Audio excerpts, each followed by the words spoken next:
ഭയങ്കര സന്തോഷമുണ്ട്. ജീവിതത്തിലെ ആദ്യമായിട്ടാണ് പ്രസ്ഥാനം മുന്നണിയുമൊക്കെ മത്സരിക്കാൻ ഒരു അവസരം തരുന്നത്. ആ അവസരം ഇങ്ങനെ ആകുന്നതിനകത്ത് വലിയ സന്തോഷമുണ്ട്. എന്ന് ഞാൻ പലകുറി സൂചിപ്പിച്ചു, ഒരു സ്ഥാനാർത്ഥി എന്ന നിലയിൽ ഇത്രയും ഭാഗ്യം കിട്ടിയ ആരെങ്കിലും ഉണ്ട് എന്ന് ഞാൻ വിചാരിക്കുന്നില്ല. കാരണം ജനങ്ങളെ കാണുക എന്നതിനപ്പുറം മറ്റൊരു ഉത്തരവാദിത്വവും എനിക്കുണ്ടായിരുന്നില്ല.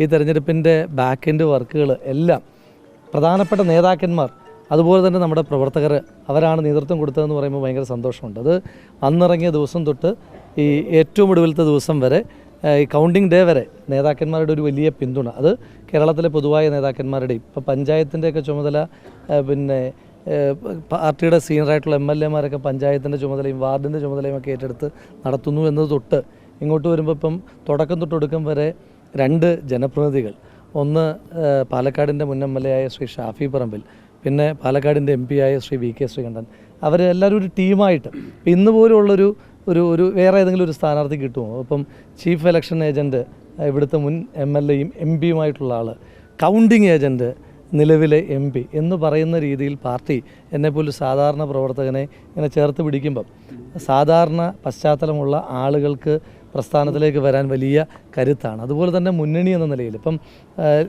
മുന്നണി എന്ന നിലയിൽ എല്ലാ നേതാക്കന്മാരും മുന്നണിയുടെ നേതാക്കന്മാർ ഇവിടേക്ക് എത്തിയത് പാണക്കാട് തങ്ങൾ, അതുപോലെ തന്നെ Shri NK Premachandran, Shri CP John അടക്കം കേരള കോൺഗ്രസ് നേതാക്കന്മാരടക്കം എത്തി.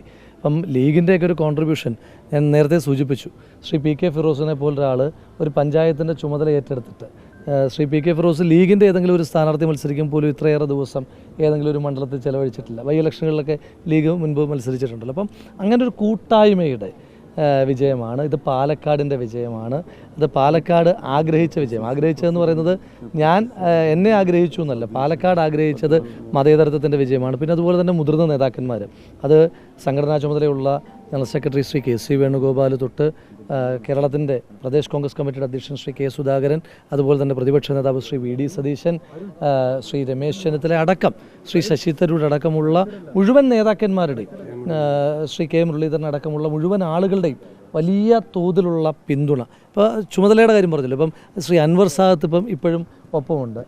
പാലക്കാട് മുനിസിപ്പാലിറ്റിയിൽ ഏറ്റവും അധികം ഭൂരിപക്ഷം തന്നൊരു പ്രദേശത്തിൻ്റെ ചുമതലക്കാരനായിരുന്നു അദ്ദേഹം. ശ്രീ M വിൻസെൻ്റ് അടക്കം, അങ്ങനെ പേര് പറയാൻ പോയാൽ ആരുടെയെങ്കിലുമൊക്കെ പേരുകൾ വിട്ടുപോകും. എല്ലാവരും ഇത് കൂട്ടായ്മയുടെ, മുന്നണിയുടെ കൂട്ടായ്മയുടെ വിജയമാണ്.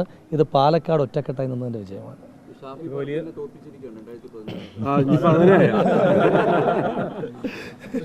അതല്ല, ചരിത്ര ഭൂരിപക്ഷമാണ്. ഈ ഭൂരിപക്ഷത്തിലേക്ക് ആരും വന്നിട്ടില്ല. അങ്ങനെയല്ല പുള്ളി അത് കമന്റ് ചെയ്യരുത്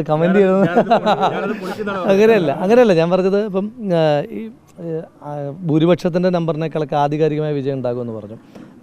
ഇപ്പം ഞാൻ പറഞ്ഞല്ലോ, ഞാനൊരു തുടക്കക്കാരനാണ്. അപ്പം ഞാനൊക്കെ സംഘടനാ പ്രവർത്തനം കണ്ടുപിടിച്ചത് വിശ്വട്ടനെ പോലുള്ള ആളുകളിൽ നിന്നാണ്. അപ്പം പുള്ളിയൊക്കെ അടുത്ത് നിൽക്കുന്നു. ഇപ്പം പാലക്കാട്ടേക്ക് വരുമ്പം പുതുപ്പള്ളി വരെയുള്ള യാത്രയിൽ വിശ്വട്ടുണ്ടായിരുന്നു. ഇപ്പം റിസൾട്ട് വരുമ്പോൾ വിശ്വട്ടുണ്ട്. അപ്പം അങ്ങനെ എല്ലാവരും ആരെ നമ്മൾ മാറ്റി നിർത്തും. അപ്പോൾ എല്ലാവരുടെയും കൂടെ വിജയമാണ്. അപ്പം പാലക്കാടിൻ്റെ വലിയ വിജയമാണ്. പാലക്കാട് എല്ലാ മേഖലയും ചേർന്ന് വരുന്നൊരു വിജയമല്ലേ, എല്ലാ വിഭാഗക്കാരും.